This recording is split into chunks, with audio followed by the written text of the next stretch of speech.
Welcome back to Haunted and Historic Australia.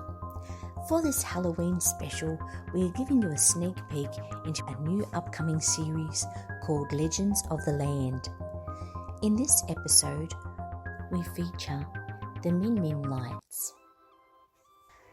In the dictionary, the word supernatural means of a manifestation attributed to some force beyond scientific understanding or the laws of nature, similar to the word phenomenon or phenomena, a fact or situation that is observed to exist or happen, especially one whose cause or explanation is in question. What are the Min Min Lights, you ask? Well, it isn't really known what they are exactly. They are lights. They've been sighted in a township of Min Min. Min Min is an outback town in the Shire of Boulia, which is in the state of Queensland of Australia. The Min Min Lights are both supernatural and a phenomena. They can't be explained, and they've been recorded quite often. You don't really go looking for the Min Min Lights. The Min Min Lights find you. Like most people growing up with folklore, the residents around the Min Min area and Boulia Shire were told as children not to venture out at night or the Min Min Lights would get you. Another local legend was that if the lights ever caught you, you would die. The first people around this area have mentioned the Min Min Lights in their dreaming. They believe them to be spirits. In the last census, it has been noted in 2016 that there's a population of 0, meaning there is no people living in Min Min. It is what you would call a ghost town. Many people have travelled to Min Min in search of the Min Min Lights.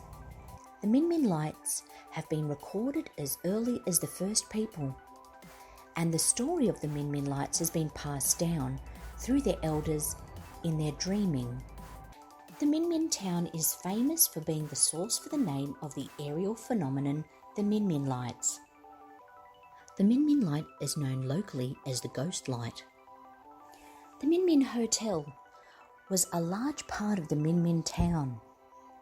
Dispensing adulterated liquor and drugs, the Min Min Hotel derived its profits from the process known as lambing down. This was parting the shearers and station hands from their money. After they'd been working really hard, they'd go to the hotel for a drink with their large checks and an appetite for alcohol. The men would stay there quite late and fight. Some were murdered and their money stolen. The Min Min Hotel was regarded one of the worst and most vicious places to drink at. It was situated on the Kennedy Developmental Road from Winton to Boulia. There were many hotels back in the day, stopover points for coaches such as the Cobb & Co, but the Min Min Hotel was especially rough. The hotel burnt down in the 1900s. Not just the hotel, but the town got a lot of attention. The record of the first sighting of the Min Min Lights was in 1918. It was around the area of the ruins of the old Min Min Hotel near the cemetery. A stockman at the cemetery in Min Min rode wildly one night to the police station. He was most bothered and upset about something, and it took him some time to get a hold of himself before he could tell the sergeant what had happened. He took a glass of water and began the story. "You won't believe me, but it's true. I swear, it's the gospel truth. About 10 o'clock this evening, I was riding not far from the Min Min graveyard when all of a sudden I saw a strange glow right in the middle of the cemetery. I looked at it amazed. The glow got bigger till it was about the size of a watermelon. I could not believe my eyes as I saw it hovering over the ground. And then I broke into a cold sweat, for it started to come toward me. It was too much for my nerves. I was terror-stricken. I dug the spurs into the horse and headed toward Boulia as fast as I could. But every time I looked back over my shoulder, I could see the light following me.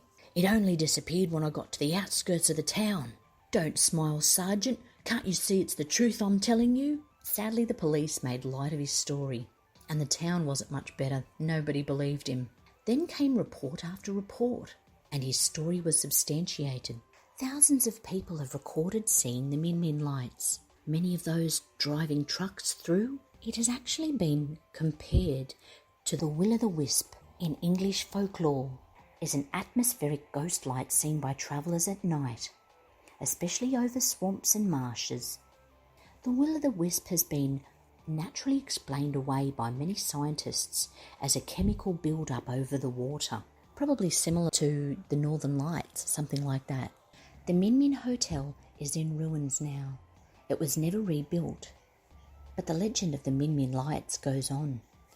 They have described the Min Min light as circular and fuzzy, moving edges, usually white but can be green, yellow, red or rarely blue. They're like fuzzy orbs that dance around erratically left to right and up and down, backwards and forwards. Many believe that they are the orbs of the dead buried at the Min Min graveyard behind the old Min Min Hotel. Many of the men that were murdered in the Min Min Hotel were buried in the graveyard, tossed in, coming back for revenge, or their lost souls wandering the stretch of road between Min Min and Boulia. Another account was a lady and her husband riding from one of the nearby stations, reported having seen some lights up in the sky, or glowing. Being visitors to the district, they did not know about the story of the Min Min lights, or the reputation of the hotel, or the story of the stockman. They were quite curious. They weren't scared. They decided to ride toward the light and follow where it went, but it kept moving away from them. After a while, they got tired of following it. It seemed to be getting further and further away, so they decided to turn back. And then a strange thing happened. The light started following them, almost as if it was saying, I want to chase you. When they got into the township of Boulia, they didn't hide the fact that they'd seen the lights and told anyone who would listen. They were asking anyone if they'd seen the lights before, trying to get an explanation as to what they'd seen. Nobody could provide them with an explanation other than that other people had seen it. Even a few nights later, another station hand came into Boulia with a story of the lights. He'd explained the lights had risen up out of the old hotel graveyard and come zooming through the air. At this point, the newspapers were wildly circulating the stories, and thousands of people started to come into Min Min to try and see and glimpse these lights. They've even had a Townsville priest come in, hoping to solve the mystery with religion. The light did appear for the priest, and although he pursued it at top speed, he wasn't able to catch it, and he left unsatisfied. It seems to hover around between 3 feet and 5 feet, and some say it resembles a car light, like a headlight. Some people who have camped in the area have actually mistaken the lights for a car coming toward them, and many stockmen have raced on horseback to try and catch the lights unsuccessfully. Many scientists have actually gone to Min Min to see if they can work out exactly what it is. They come away baffled. It's unexplainable. The Min Min lights even have Dr. Carl weighing in. He claims that an Australian neuroscientist has solved the mystery. Dr. Carl says Jack Pettigrew had solved the mystery and was able to create his own Min Min light. He says they are real but distant lights, a fire or bright headlight. Normally you can't see them because they're over the horizon and too faint. He said Professor Pettigrew has proved a layer of cold air just above the ground between the distant light and the observer could trap light. This light bends the light and keeps it close to the ground so it can be seen over great distances. This layer of cold air can also concentrate the distant light and stop it from spreading so it doesn't get weakened by extreme distance. Professor Pettigrew drove 10 kilometres from a campsite and shone his headlights, which those at the campsite reported as bobbing light, just above the horizon, changing from vivid red to orange, yellow, then green. As Pettigrew switched his headlights on and off, the Min Min light disappeared and then returned. So these floating orbs aren't combusting marsh gas, swarming bioluminescent insects or even aliens, but light trapped in cold air is spooky enough, he says. I'm still not convinced. Headlights? Back in 1920? I don't know. But I couldn't imagine that there'd be Model T Fords racing up and down desolate highways. I can understand that Professor Pettigrew has come up with a very interesting explanation. They didn't have those kind of car lights back then.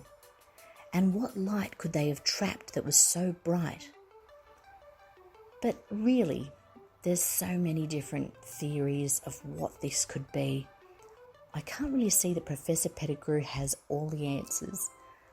I'd much rather think that it's something a bit more mysterious than that.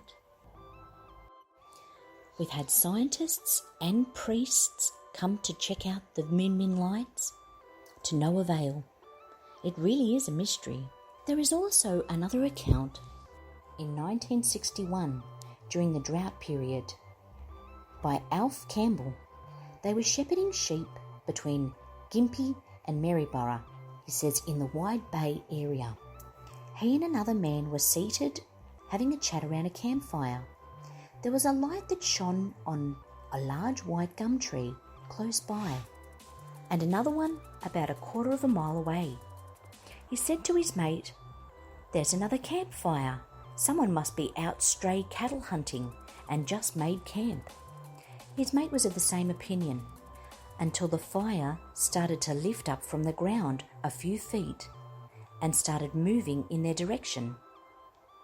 It changed appearance from a fire into a large, bright, glowing ball and kept coming in their direction. They had a creepy feeling, the same as what has been experienced by others who have claimed to see the lights. "What is it?" he said.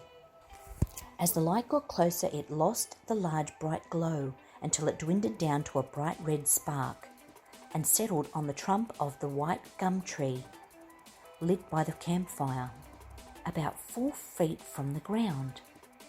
They likened it to a beetle, a long narrow beetle, dark in colour, about 1.25 inches in length, with a bright ruby-coloured spark halfway down the back, where the fore part of the body joined the later part. They truly believed that the insect was what was causing the Min Min light. However, other accounts claim that there's a couple of white lights. Other bushmen have also witnessed this insect and have claimed also that it's the Min Min lights. I can't imagine that a bug is the cause of all of this hysteria. There is also a more recent story of a father and son at 2 different points seeing this light. In 1973, a man named Willie Parsons first saw the famous Min Min light while driving cattle near Boulia.